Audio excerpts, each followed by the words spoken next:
Acompañen esta mañana para hablar de estos datos. Yo quisiera empezar, y de verdad que es uno de los datos que más ha preocupado y los que más ha resonado en los medios de comunicación. Si hay 2.450 nacimientos de entre 10 y 14 años, debería haber al menos, por lo menos la mitad de personas con un proceso judicial o una condena, porque la ley es muy clara.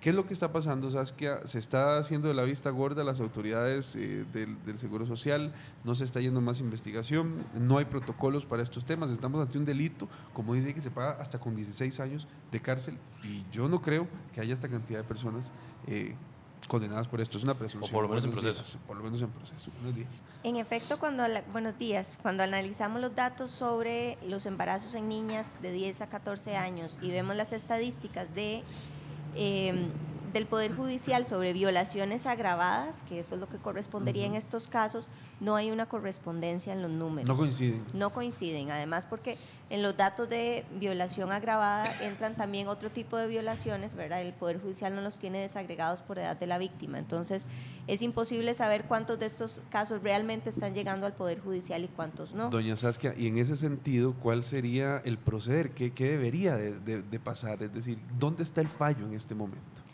Idealmente estos casos deberían llegar al Poder Judicial, al Ministerio Público y ser encausados.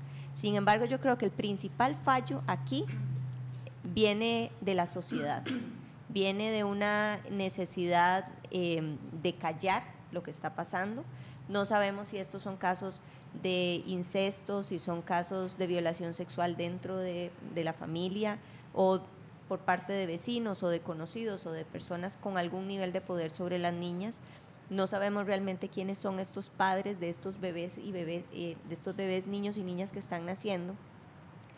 Y lo que creemos es que lo más difícil aquí es aceptar que es un hecho de violencia, aceptar que es una violación, verlo como tal, y de alguna manera existe la creencia de que si no denunciamos estamos protegiendo a la niña para que no tenga que pasar por eso, para que nadie se dé cuenta que fue lo que pasó, pero bueno, esto es una muestra evidente de que algo pasó y va a tener consecuencias por el resto de su vida y por el resto de la vida de la niña o niño que sea producto de esta violación. Y hay una normalización además, ¿verdad? Vivimos en una sociedad que tiene un proceso lastimosamente de normalización respecto a las relaciones sexuales de adultos mayores con niñas menores de edad, tanto así, doña Gina, que uno de los principales problemas es que ni siquiera verbalizamos la problemática, ¿verdad? Le llamamos embarazo de niñas y no como debería ser embarazos producto de una violación, porque al fin y al cabo eso es una violación. No puede haber consentimiento de una niña de 11, 12 años respecto a una relación sexual, no puede caber ese concepto y lo que cabe es nombrarlo como lo que es. Efectivamente, buenos días a todas las personas que nos escuchan y ven. En realidad lo que estamos hablando es de una estructura patriarcal que decide, normaliza las relaciones que se establecen por un poder que algunos tienen sobre otros. Esos algunos normalmente tienen una estructuración masculina, paradigmática en ese sentido, que permite que socialmente se acepte algún tipo de relaciones como este tipo, que son no solamente delito en nuestro país, sino que también son la posibilidad de que las niñas en este momento, y hay niños también, porque los niños sufren de violación, niños, hombres, varones, porque también no solamente se normaliza, sino que se socializa, se internaliza ese tipo de valores y significaciones y estructuras de sentido que dicen que hay algunos que tienen que estar por debajo de otros. No solamente las mujeres, sino también los niños y niñas, en el sentido de que existe mayor vulnerabilidad.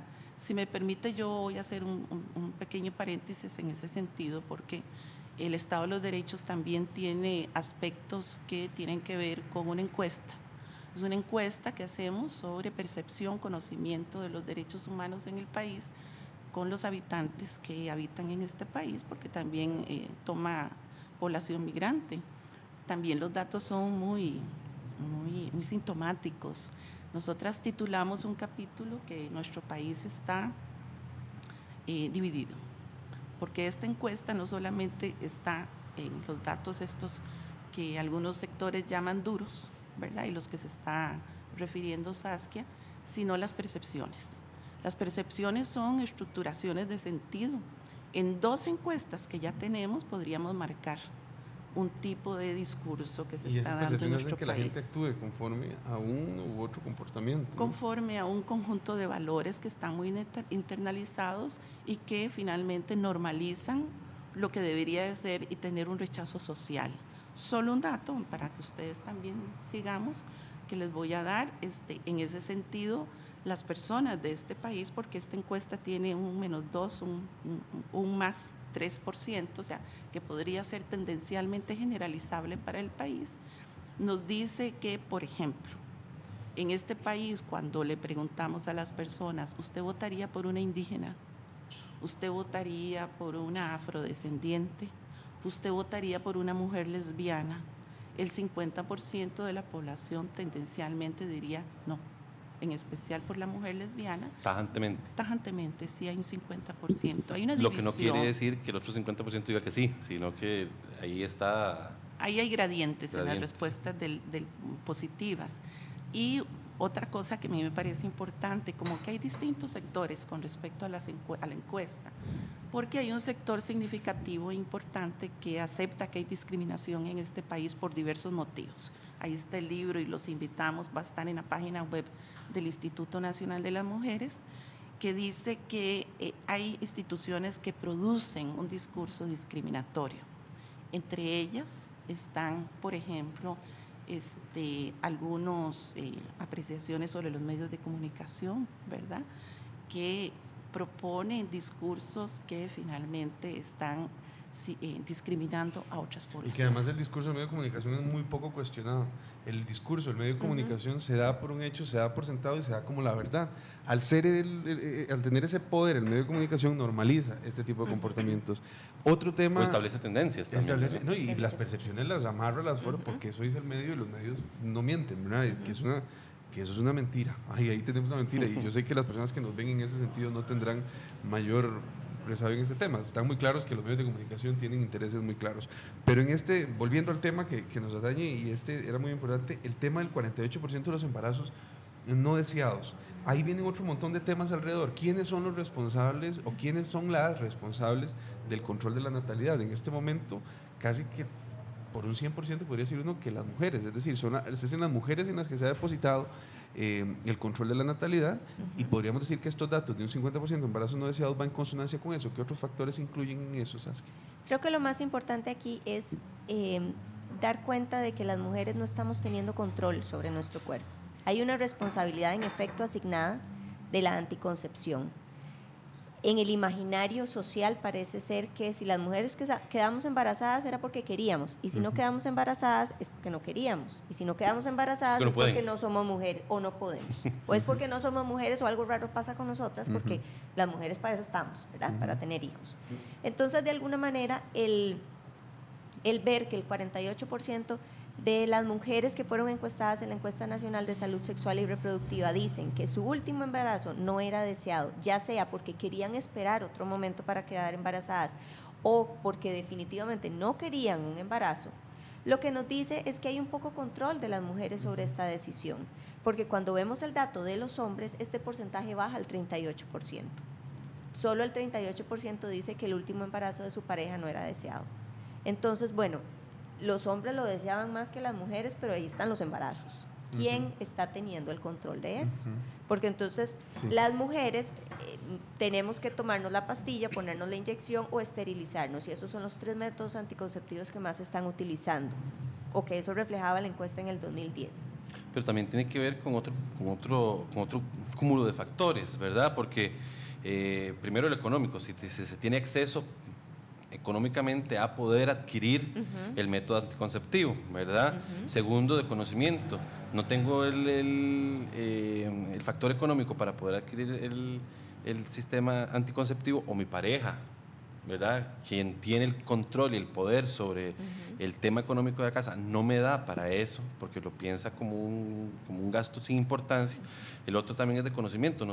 Tampoco sé si la caja si puedo ir a la caja a que me den el sistema anticonceptivo. Pero verá que la encuesta... o si mi pareja me deja o no me deja. Entonces ahí estamos hablando de una situación de control de las mujeres sobre su propio cuerpo y todo el eso es ejercicio control del derecho, ¿verdad? Con respecto al conocimiento de los métodos anticonceptivos, los porcentajes son muy altos de conocimiento. La gente sabe cómo son, para qué sirven y cómo se usan, pero no los están utilizando. Entonces esto nos da como resultado toda una situación que tiene que ver con el control del cuerpo que no está en manos de las mujeres. En efecto, si la pareja no da los medios económicos para comprarse las pastillas, la mujer no tiene poder. Ahí hay control. Y hay control. Eso significa que quien decide si va a haber un embarazo o no es el hombre, no es la mujer. Y esto resulta bastante preocupante porque cuando lo comparamos con el conocimiento de los derechos, casi el 100% de las personas saben que las mujeres tienen derecho a decidir cuántos hijos quieren tener. En la teoría, pero en la práctica en la teoría, todo lo exactamente. contrario. Y además un dato, doña Gina, que de verdad que bueno, fueron los datos que elegimos, porque supongo que han sido infinidad de datos ahí, dará para el análisis ese informe y ese estado de los derechos al respecto del tema de la mujer. Pero doña Gina, el 52% de las mujeres encuestadas, es decir, más de la mitad de las mujeres cree que al estar casado en unión libre tienen que tener relaciones sexuales siempre. Una cosa falsa, una cosa que nos refleja además las percepciones, todo ¿qué nos refleja más bien? ¿Verdad? Antes de responderlo yo, mejor respóndamelo usted, doña Gina. ¿Qué refleja estos datos? Sí, así es. En realidad, en este tipo de reflexiones, nosotras proponemos que en este tipo de datos lo que existe es que las mujeres no son dueñas ni de su sexualidad ni de sus cuerpos, ¿verdad? Ahí está intermediando otro tipo de factores en este sentido, factores que tienen que ver con educación, con socialización, con una estructura cultural e ideológica, porque este es un proyecto de investigación que propone que el país tiene cambios culturales importantes e interesantes, pero hay otros que están a medio camino en el ejercicio de los derechos plenos derechos plenos humanos de las mujeres. Y entonces aquí también lo que hay es una sociedad en su conjunto que solicita, pide, demanda que exista una estructura mediante la cual la mujer nunca va a ser dueña ni de su territorio, que es su cuerpo, donde se encarna la discriminación finalmente, y también de las posibilidades que ella tiene sobre ejercer una sexualidad placentera. Eso está negado históricamente para las mujeres.